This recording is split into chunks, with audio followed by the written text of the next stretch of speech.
What I'm going to present before you is actually work in progress. I mean to say that often I've gone for talks where scholars say this is work in progress, and then they present such a polished piece of work.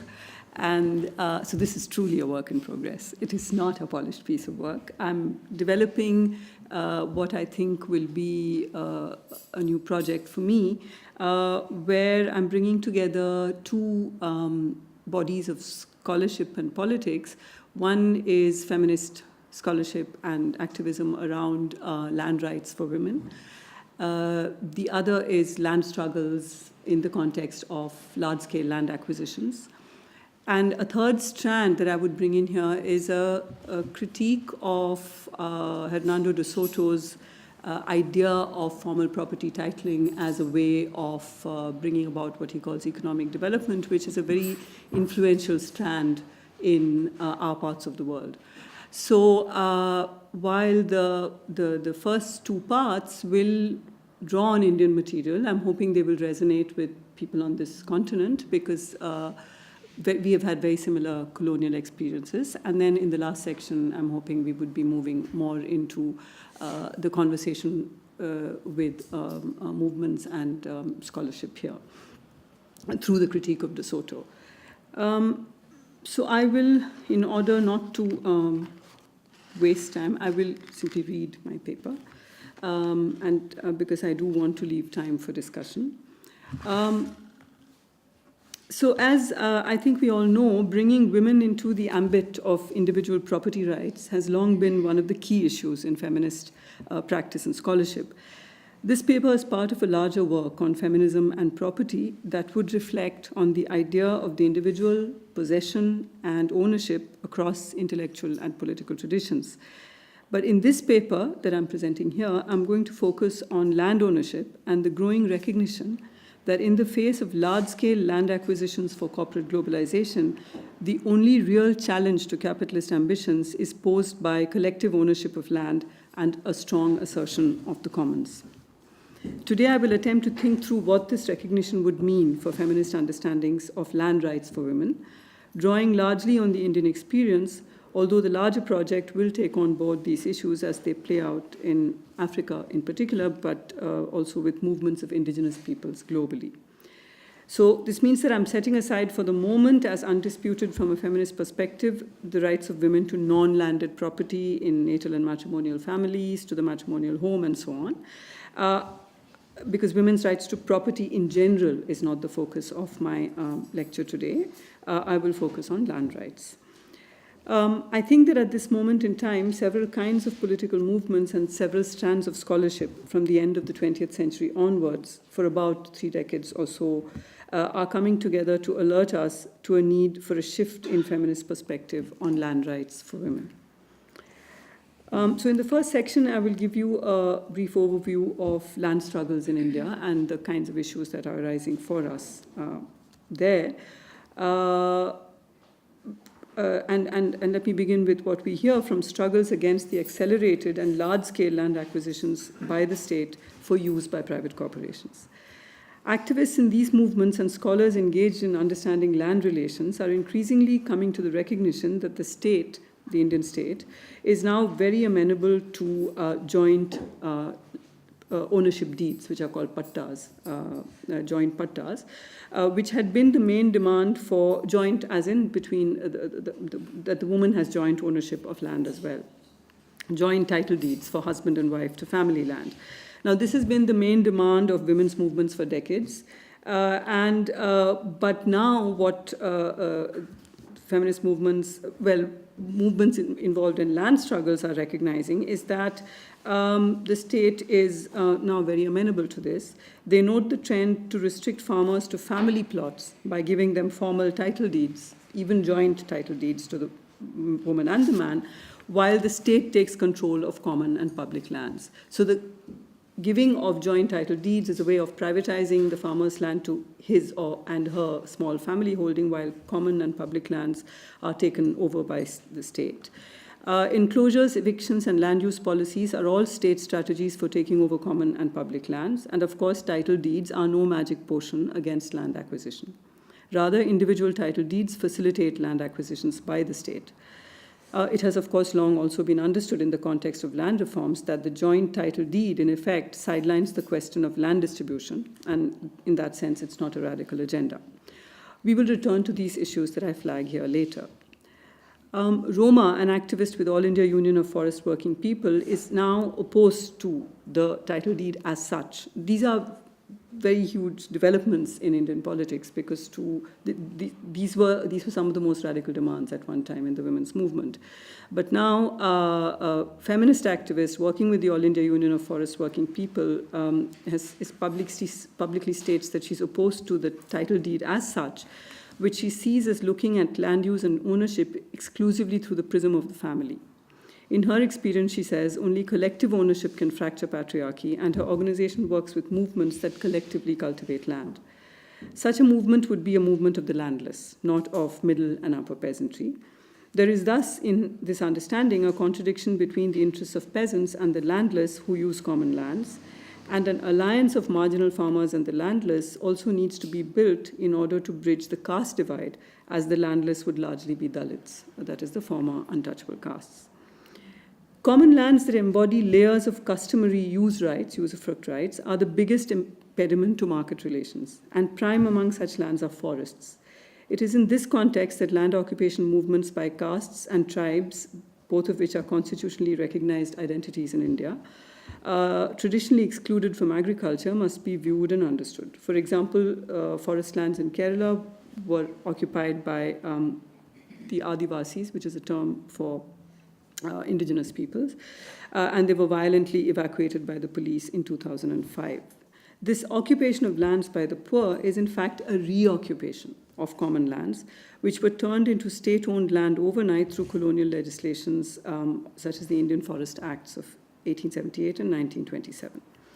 Now, it is in this context that I'm addressing what appears to be a disjuncture between women's individual rights to land and struggles to protect or create a commons. It seems that something counterintuitive with regard to feminist common sense is being articulated in these contexts. So we have I'm going to look at two kinds of legal structures. We have, of course, the legal structures that recognize the individual, which is the mainstream legal structures. But Indian citizens are also governed by two other kinds of laws. Religious communities by personal laws and tribes by customary laws. And I'll just take these up in turn. So when we come to women's rights to land in personal laws, the question that we need to address is, why is the Indian state so amenable to joint title deeds by the early 21st century? Why are women's rights to land now so recognizably centrally located in the national policy agenda? After all, feminist scholars such as Beena Agarwal have argued for over a decade and a half for women's independent rights in land on grounds of welfare, efficiency, equality, and empowerment, and has pointed out that it has been easier to push the welfare and efficiency arguments with state planners than equality and empowerment of women. The former are more easily understood within a poverty alleviation framework, she suggests, while the latter runs counter to deep-rooted notions of appropriate gender relations shared by many men who make and implement policy. Now, nothing leads us to think that these attitudes have changed. On the contrary, policymakers continue to express the most appallingly sexist and misogynist opinions quite freely. And yet, the Hindu Succession Amendment Act, which amended Clause 6 of the Hindu Succession Act of 1956 to give women rights to ancestral property, was passed unanimously in the upper house in 2005, and then in the Lok Sabha later the same year, which is the lower house. Several states had already passed such legislation between 1986 and 1994. So we're finding that Indian states have quietly passed amendments to the Hindu Succession Act, which give women rights to ancestral property. We find that both in the lower and upper house in 2005, the Hindu Succession Act has been amended so that women now have rights to ancestral property, to their husband's ancestral property. So you kind of get a sense of as if you're living in some kind of parallel universe where you have such incredible misogyny and patriarchal attitudes among policymakers, and these laws are getting passed. So at some point, one needs to stop and think, how are these laws getting passed and why? What is really behind it? What did the Hindu Succession Amendment Act of 2005 accomplish? Now, one of the problems is that I think and I'm part of the women's movement. I don't just listen to the women's movement. I am part of the women's movement. It's a self-critical and it's a self-critical mode that I'm employing. I think it's interesting that these amendments were treated as simply something that was on the path of feminist demands. So Beena Agarwal called it path-breaking because it established gender equality on agricultural land and in co-parsonary joint family property. But when you look at the debate in Parliament, at the time in the Lok Sabha, in the lower house, when this law was being debated, the debate is absolutely intriguing because you actually find extremely negative responses to the bill being articulated. So number one, you find that there is enthusiastic support from many MPs who had clearly not read the proposed amendments with any care. So they actually make mistakes about what is actually in the bill or not. They say, yes, we support it, but they make mistakes about the content, which makes one think, was there some kind of a party whip that they had to vote for the bill? But more interestingly, really negative things were said, not just by opposition party members, but by the members of the then ruling Congress party. So things like this, that instead of giving women equal rights to property in their natal home, they should be educated and self-reliant. And after all, after marriage, they are fully entitled to rights of property in their in-laws' home. This is one MP statement. This bill will create wide gulfs in a family, especially between brother and sister. Or there's, of course, the standard argument that it will reduce the size of cultivable land, a question that never arises when there are 10 brothers. Two or three of them said this will encourage the selective abortion of female fetuses. They use the term female feticide, which we don't use because feticide has implications of anti-abortion implications. Because so they're making an argument as if they care that female fetuses should not be selectively aborted, but they're saying that actually giving rights to women in property will make people kill women before they're born. This kind of thing. So the ruin of our social fabric through litigation and so on. So you find actually this intriguing debate, at the end of which you would expect to imagine that the law was not passed. But despite these kinds of views being expressed across party lines, the bill was unanimously passed in the Lok Sabha, not by a majority. And it was discussed in the Rajya Sabha and a newspaper reported that only one male member, the rest were women, participated in the discussion that came at the fag end of the day. Some of the members pointed to the low attendance in the House during the debate. And yet, the bill was unanimously passed there as well, including with support by the BJP-led opposition. In other words, the debate in the Lok Sabha reflects on the part of many MPs the same deep-rooted notions of gender inequality that Agarwal noted, and many, in fact, seem to be unaware of basic provisions in the bill, and yet the bill was passed. We need to ask ourselves, therefore, what the transformation is that is being brought about in the name of equal rights for women.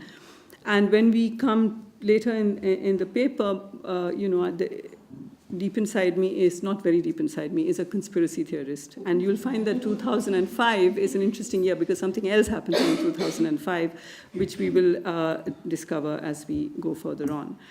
But before we come back to that, I do want to very quickly take you back to about a century ago to seek we need to go back to the history of the production of modern regimes of property under colonialism in India.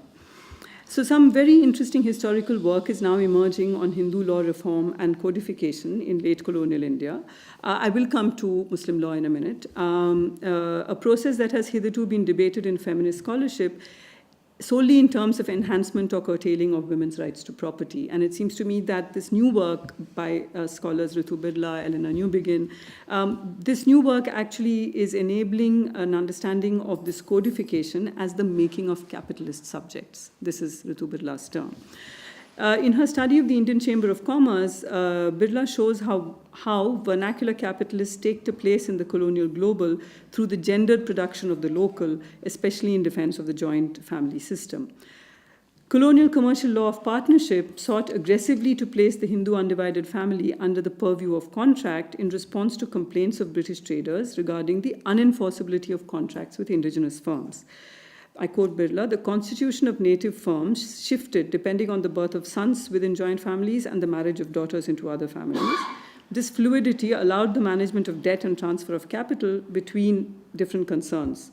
British traders worried that native firms' familial structure helped them to evade contractual obligations, particularly in the case of debt. So you find that so what happens is the British government is intervening to control the Hindu undivided family and the ways in which it is using family relationships to maintain fluidity of capital and transfer of capital. And the British government keeps trying to declare the Hindu undivided family as illegal or to control it in various ways. One kind of response from Gujarati traders was to validate kinship-based capitalism through a defense of the Hindu undivided family, which is a legal term, representing it as a perfectly legitimate form of commercial organization.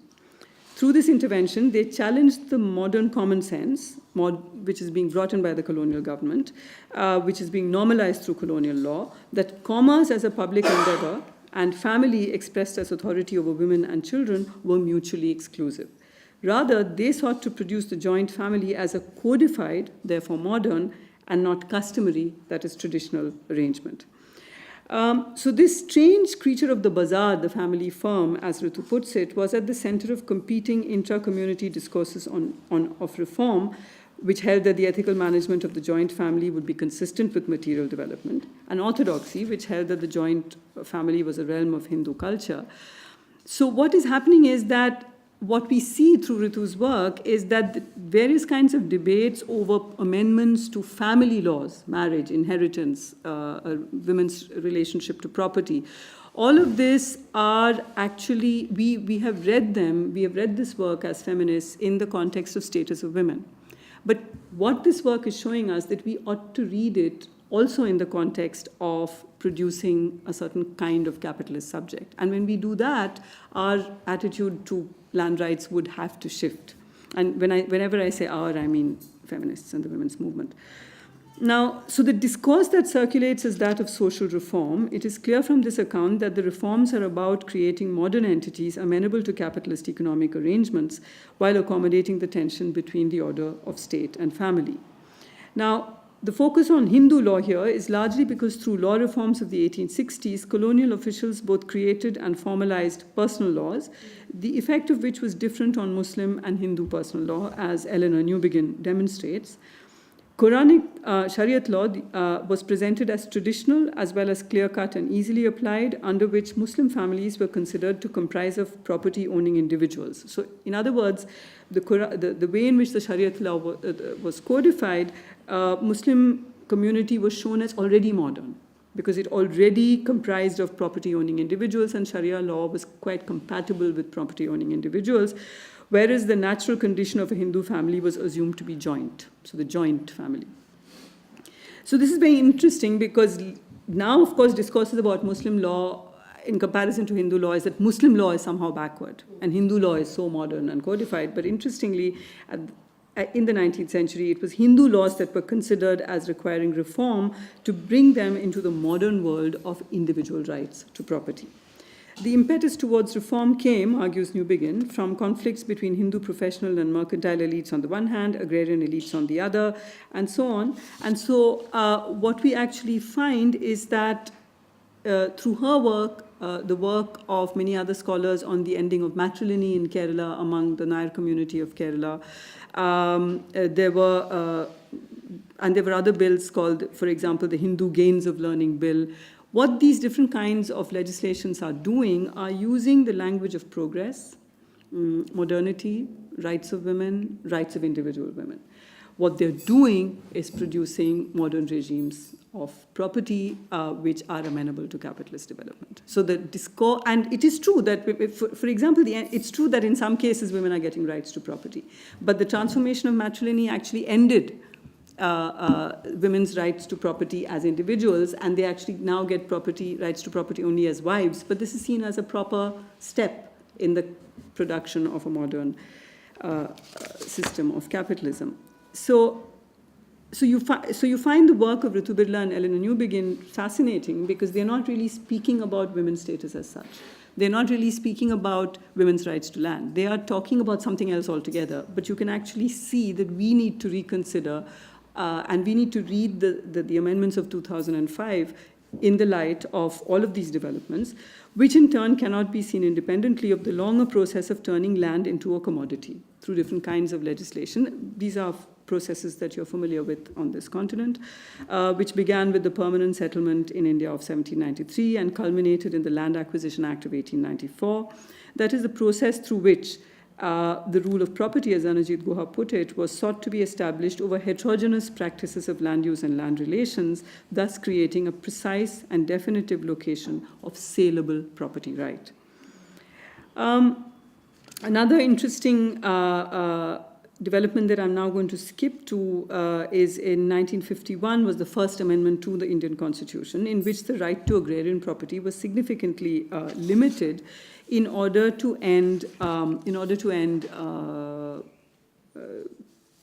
circumscribe individuals' rights to property so as to make land reforms possible.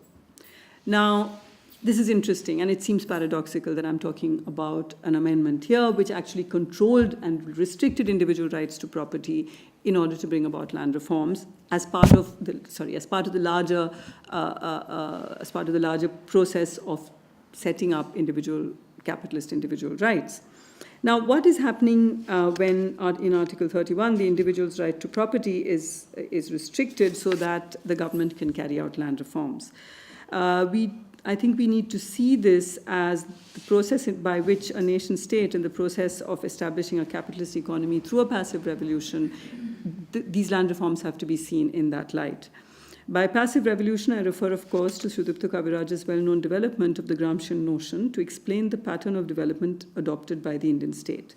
That is, for a thoroughgoing bourgeois revolution to be effected, for large-scale industrialization to take place, modern regimes of property have to be put in place. And one of the measures to achieve this is land reforms to end pre-capitalist relations in land.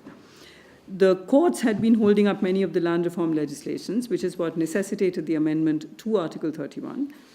In the Lok Sabha debates, there were many who used the language of justice and equality, but that is, we need to bring about equality, and that's why we need land reforms. But Nehru's statement, while using the rhetoric of justice, best captures the real imperatives behind the need to abolish zamindari, or the landlord system, political stability, and the need to end feudal relations in land.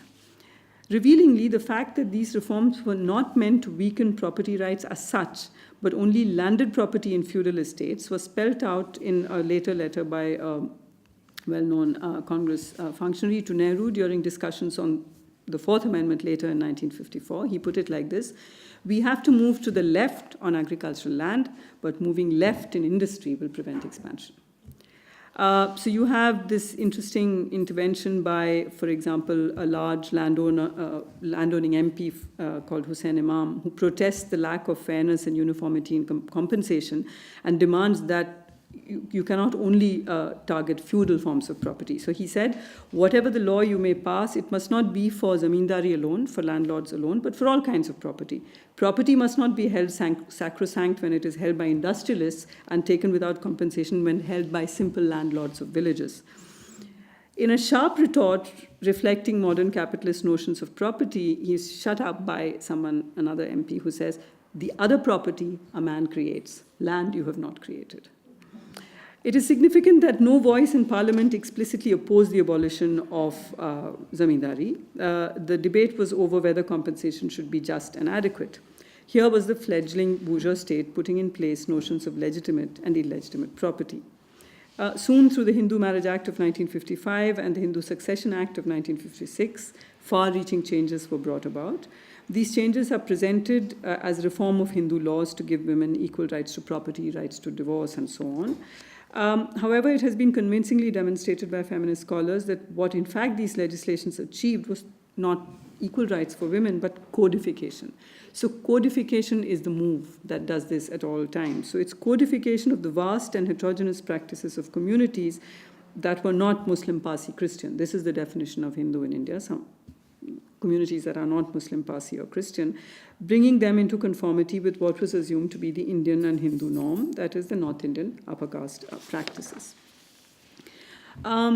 I have suggested in earlier work that the personal laws on succession and property, such as the Hindu Succession Act, represent a point of conflict between the imperatives of the state and those of the family. And this, again, is something that I think as feminists we don't consider seriously. We assume that the state is patriarchal, the family is patriarchal, and there's a whole big series of patriarchies that are operating on women. But in fact, there is a point of conflict between what the state requires and what the family requires, at least in these kinds of historical circumstances. The modern state requires legibility in order to mobilize resources towards capitalist industrialization. That is, it must be able to see and recognize the forms of property in existence. This is what colonial powers do when they come into our parts of the world. They see, they recognize, they organize. And what they see or misrecognize, deliberately or otherwise, become part of our reality. So towards this end, the institution of individual rights to property is crucial. All forms of property must become completely alienable, this is crucial, and transparent to the state. This development is essential for capitalist transformation of the economy. The family, on the other hand, has its own imperatives of controlling name, descent, and passing on of property, a project disrupted by individual property rights. However, the desire to modernize and to set up such a regime of property rights is also present in sections of the community, leading to debates supposedly between progressives and conservatives. In the light of this understanding, we must view the gradual granting of property rights to women under Hindu law as more than a simple triumph of feminist demands. It also represents the establishment of a bourgeois regime of property for the Hindu community, at least in principle, which makes land completely alienable by every separate individual owner. In the current climate of widespread resistance to land acquisition, this is a considerable achievement for the state and for capitalist interests within the community, as, of course, it's always easier to pressurize or tempt individual owners rather than communities to sell land. Now, so this is a particular kind of trajectory that has been followed as far as personal laws are concerned, which refer to religious communities. And we find another kind of trajectory when it comes to common lands like forests and customary laws in tribal areas. I am aware that the word tribal is not used in the way in which I'm using it in Africa, but in India, tribes and tribal and so on are constitutional identities. And these terms have legitimacy and they're claimed. So we have to understand that it doesn't have the same history. The term doesn't have the same history as it does here. Now, what happens with forests is that we find that environmental histories have shown that hunters and gatherers, pastoralists, and those who practiced shifting cultivation were gradually disciplined through regulatory mechanisms of the colonial state. So through the Forest Acts of the 19th century, the Forest Department came to control 1/5 of British Indian land area, and overnight, communities that had lived for generations in forests became encroachers on newly enclosed forest lands. And their everyday subsistence activities became crimes. So one day, you're living in the forest, and the next day you're criminals, you're cattle grazing, cutting low-hanging branches, gathering leaves. All of these become criminal activities overnight. There were two main purposes behind these moves: developing forests for the modern timber industry through scientific forestry, and expanding arable farming at the cost of nomadic communities of pastoralists and hunter-foragers for reasons of extraction of land revenue and, of course, enhancing export surplus and food grains for Britain. This process of encouraging sedentarization, encouraging is an interesting word. I mean, they're not being encouraged, they're being pressurized. It's a coercive move. Sedentarization was in continuation of land revenue policies since the 18th century. Sedentary ways of life were valorized for being more orderly and manageable, and those who refused to settle down were branded as vagrants and criminals. Those of you who are familiar with James Scott's The Art of Not Being Governed know that these processes are happening in Southeast Asia as well. This process is carried on apace in independent India with the National Forest Policy of 1952 and so on. And what now happens is that the Supreme Court has now integrated into Indian environmental jurisprudence the idea of the state as trustee of all natural resources. Now, this is supposed to be a very progressive principle of international environmental law. But what it really does, it marks a shift in state policy from the colonial objective of encouraging sedentarization to dispossessing forest dwellers so that forests can be handed over to private interests for more efficient extraction of forest produce. Parts of forests are also declared as national parks in the interests of protection of something called the environment, of which the state is to be the sole authority. And once an area is declared a national park or sanctuary, forest communities that have lived in and sustained forests for generations overnight become illegal encroachers. Again, a phenomenon you're familiar with here. The question of who is an encroacher and who is not is a very complex one, given the differing histories of peoples in different parts of India. And each court order is a blow to traditional livelihood practices of forest communities. So, for example, an order of May 2002 resulted, Supreme Court order of May 2002 resulted in several state governments launching eviction drives against encroachers on forest lands, fearing action for contempt by the Supreme Court against them. Now, this is an interesting, continuous and interesting contradiction in Indian politics, that governments who are answerable to their electorate are likely to be pushed in somewhat more democratic directions. The Supreme Court simply articulates what is the zeitgeist of the time. And if the zeitgeist of the time, if the normalized understanding of the time is that these kinds of rights have to be produced in land, then the Supreme Court, you can be sure, will do so. When it came to land reforms at that time, the Supreme Court was off, historically off. It was the government that was more, in that sense, on the ball about what kinds of changes needed to be made. But now, when an order is issued that encroachers must be removed, state governments simply act, fearing action for contempt. So, for example, in the state of Assam, Forest Department used elephants to raise down hutments and homesteads on land recorded as forest. In Maharashtra, that's another state, tribal families were evicted from farms with standing crops, scores of houses were destroyed, hundreds were rendered homeless. And all of this would be in the interests of protecting something, the environment, and so on. During the last Congress regime, movements of forest peoples supported by left parties in parliament were able to get past a law that we now call the Forest Rights Act of 2006. Since the advent of colonial rule, as we have noted, the usufructory rights to land of millions of tribals and forest dwellers has remained disputed or unacknowledged due to lack of records of land rights. A Supreme Court judgment in 2001 put the final seal on the extinguishing of such rights when it issued a stay on the regularization of tribal villages in forest areas. So this 2006 Act was brought about with the full support of social movements and the participation of social movements, because that first round of the Congress regime was actually in power with the support of a number of social movements. This legislation was brought about in order to recognize and formally codify rights of communities to forests. But interestingly, because of the involvement of people like the forest, I talked about the forest people's movement and so on, the rights that are sought to be recorded in this law are not only individual rights to cultivated land and forested landscapes, but also collective rights to control, manage, and use forests and its resources as common property.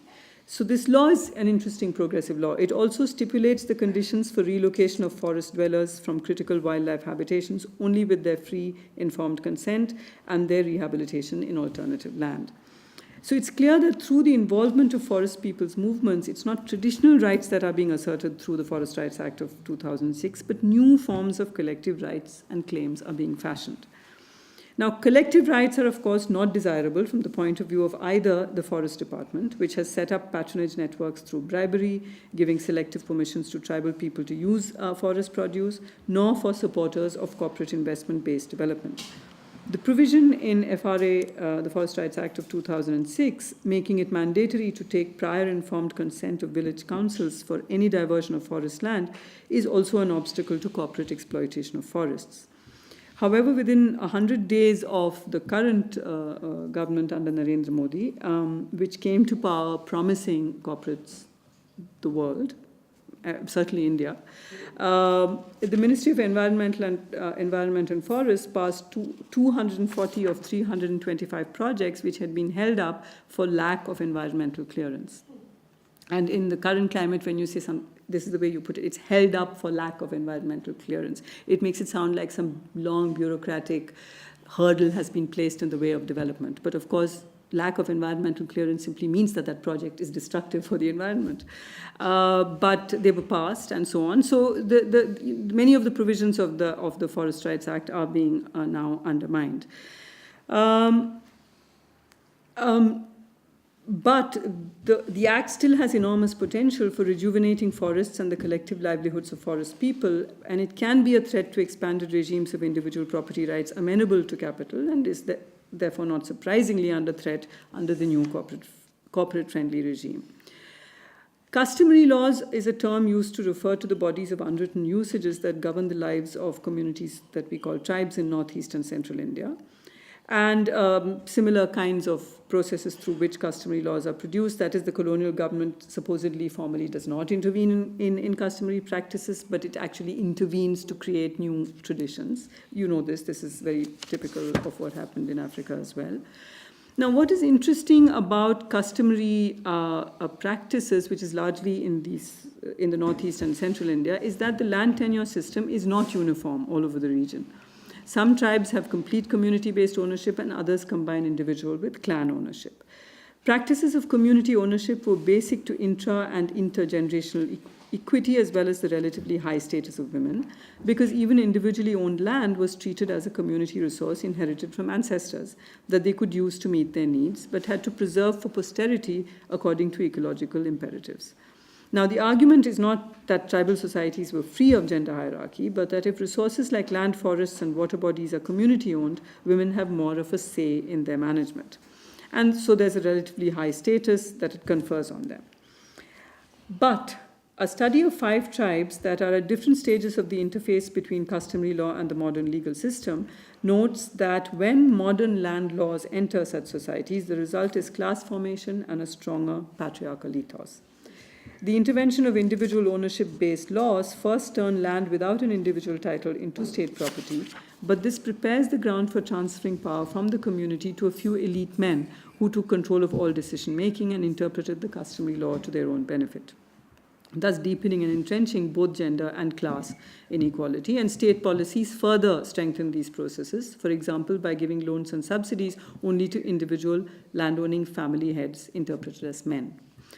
Women's organizations in the Northeast, for example, the Arunachal Pradesh Women's Welfare Society, Naga Mothers Association, these organizations push for property rights for women and equality in representative institutions, but they are very clear that the protection afforded by customary laws from land acquisition by the state and private corporation should be maintained. So the women's movements are aware that customary laws are giving them protection from takeover by corporates, but so they want customary laws to be amended in order to give women equal access to property rights.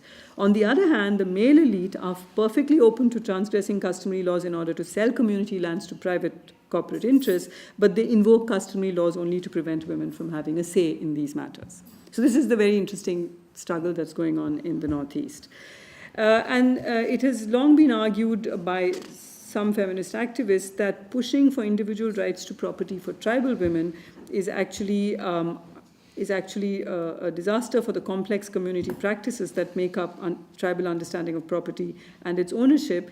And they have argued these were kind of lonely voices, because certainly in the 80s to say that individual rights to property, land for women is something that we don't stand for seemed like a feminist couldn't say that. But, for example, legal scholar and activist Nandita Haksar did say this, and she urged rather the need for struggle within tribal communities to evolve new customs that are more egalitarian, rather than forcefully introducing from above individual rights to property. Now, this is the background in which I want to ask the question, the property titling agenda, what is it good for? And this is obviously, and this I think, this is where I'm hoping, although I'm hoping that some resonances would have been there in the earlier part of the paper, but this is now the agenda that is being pushed as a very progressive agenda, in fact. In June 2010, a news report noted that Peruvian economist Hernando de Soto, hailed as the poor man's capitalist, had arrived in India to prepare a roadmap for slum development in the country, helping the then Congress government to merge the informal economy in the slums of the country with the formal or mainstream one. De Soto said in that interview that he was invited by the Federation of Indian Chambers of Commerce and Industry to give a few conferences and to meet a few people in government that had an interest in the sort of things I was talking about. Among the few people he met was the Prime Minister, Manmohan Singh, who was later to present to the Union Minister for Housing and Urban Poverty Alleviation. So Manmohan Singh presented to the Union Minister for Housing and Urban Poverty Alleviation 2 books written by De Soto for a better understanding of the issues relating to urban property and slum development. The news report added from its briefing, presumably, that the Institute for Liberty and Democracy, a Lima-based non-profit organization, De Soto's organization, has advised governments in many countries to vest slum dwellers with property rights to maximize the economic use of assets in slums, create organizational forms to increase the productivity of enterprises, and to provide identity devices to allow entrepreneurs to operate in expanded markets. The De Soto agenda has long been recognized by some scholars as a project of attempting to bring about capitalism globally through sustained state intervention. Interestingly, the subtitle of his book is Why Capitalism, of De Soto's book, is Why Capitalism Has Failed in Large Parts of the World. Because capitalism, in fact, does not happen unless the state pushes relentlessly. Timothy Mitchell has pointed out in a 2007 essay that De Soto's 2 books, The Other Path and The Mystery of Capital, became the most widely cited studies of non-Western economic development in a generation, and that the Institute for Liberty and Democracy in Peru, which carried out the research presented in these books, is the second most influential think tank in the world. So what Mitchell says is that De Soto's argument is basically that based on findings from research in 5 countries, so De Soto actually bemoans the fact that a large amount of wealth lies outside the formal economy, trapped, these are the terms that he uses, trapped in forms that cannot enter the market. So if you cannot enter the market, you're somehow trapped and dead, and you become live only when you enter the market. So these metaphors are very revealing. And so they are trapped in forms that cannot enter the market and cannot be invested to create further wealth. So this dead capital consists principally of land and housing, to which most people in non-Western countries have no formal title registered with the state. Live capital, according to De Soto, is created by transforming the value of material assets into abstract forms which can live an invisible parallel life alongside their physical existence. I quote De Soto. This abstract form is credit and capital. Mitchell points out, using the example of Egypt, one of the countries studied by De Soto, that informal property arrangements have not arisen because of ignorance of notions of private property or because the West did not try to export its property system abroad. So Mitchell actually talks about how in Egypt there was powerful movements which were able to delay, divert, or limit the introduction of absolute powers of ownership.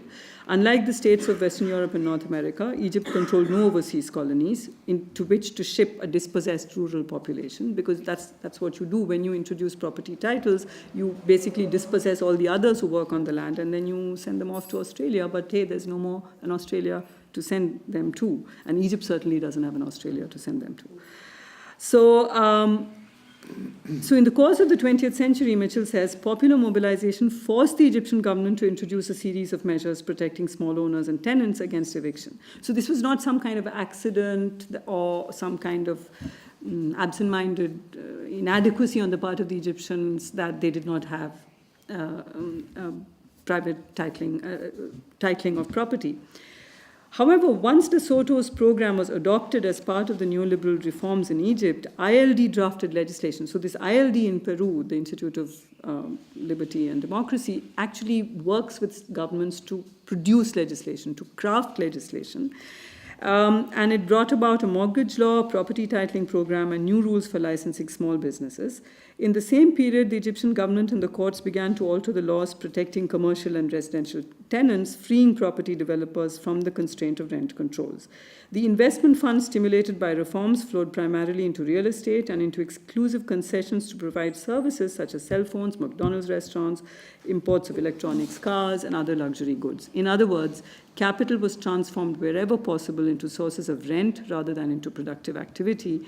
The share of manufacturing in the economy declined, non-oil exports fell, and no significant efforts were made to increase large-scale employment. From my preliminary survey of scholarship on sub-Saharan Africa, I understand that the institution of formal and privatized systems of property rights are not only not fully implementable, which is a different matter, but they're not implementable partly because people prefer to go through locally recognized institutions of exchange.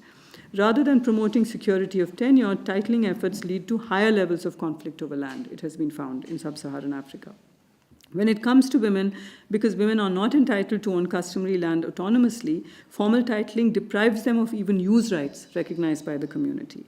It has been suggested that joint ownership for women should be instituted before formal titling takes place, but we have already discussed the history of joint title deeds in the Indian context, which only further facilitate capitalist penetration via the state. So my sense is that the pushing of formal property titling in sub-Saharan Africa is a huge body of scholarship, and I've only touched the sort of tip of it, and I can see that exactly what happened in Egypt is what is happening here as well. De Soto's program was promoted powerfully by bodies like the UNDP High-Level, so this is the name of the body, UNDP High-Level Commission on Legal Empowerment of the Poor. So which kind of non-progressive reactionary would be against empowerment of the poor, right? And in fact, India's introduction to De Soto was not in 2010 with his first visit. The high-level commission, co-chaired by former US Secretary of State Madeleine Albright and Hernando De Soto, with India as one of the founding members, was set up, ta-da, in September 2005. Remember, I said something happens in 2005. Around the same time as the amendments to the HSA were being passed unanimously with such a puzzling lack of enthusiasm in the Indian Parliament. The De Soto agenda, now I understand that this part needs to be really worked on. I can say this, but I need to see what happened in 2005, and was there a party whip? What made it be passed so unanimously? But it's interesting that these two things are happening at the same time. The De Soto agenda involves, says Tim Mitchell, the movement of assets from the outside to the inside of capital. The process advocated by De Soto of property titling and the use of property as collateral brings into being speculation, concentration of wealth, and the accumulation of rents. It has been argued by some other scholars, such as Aditya Nigam, that the widespread continuation of what is called pre-capitalist forms of production, both in agriculture and in non-agricultural sectors, is what confronts capital's onward march. Nigam argues that these are actually non-capitalist rather than pre-capitalist, because, of course, the term pre-capitalist suggests a foregone teleology. And these non-capitalist forms represent the recalcitrant other of capital and capitalism, that which capitalism must attempt to seize, discipline, control, and subsume within its own domain, but which consistently escape its logic. The transformation to bourgeois private property therefore involves, and has always involved, Nigam says, a violent decimation of all forms of common property and even non-capitalist private property. Pascal van Grijswissen, one of the proponents of the degrowth movement, draws our attention to the fact that property economics identifies two different potentials in the institution of property. The first is the possession aspect of property, referring to different levels of use rights, while the second potential, the property aspect of property, refers to the possibility of engaging the security associated with the legal property title in a capitalization process. A property-based economy thus involves a capitalization process in which, as proprietors accumulate more and more wealth and non-proprietors get caught in an ever-increasing poverty trap when being excluded from wealth creation, the institutional framework becomes ever more influenced by proprietors. As the property economy expands through capitalization and competition, the role of property is reinforced as a central institution in the organization of society. Such an institutional path dependency has been strengthened and further accelerated by the industrial mode of development. So what Grijswissen is pointing out as part of this huge degrowth movement, which is a very interesting and powerful movement it's coming out of Europe mainly, but it's there in other parts of the developed world, is this the distinction between the possession aspect of property, which is use rights, and the property aspect of property, which is what De Soto is trying to push.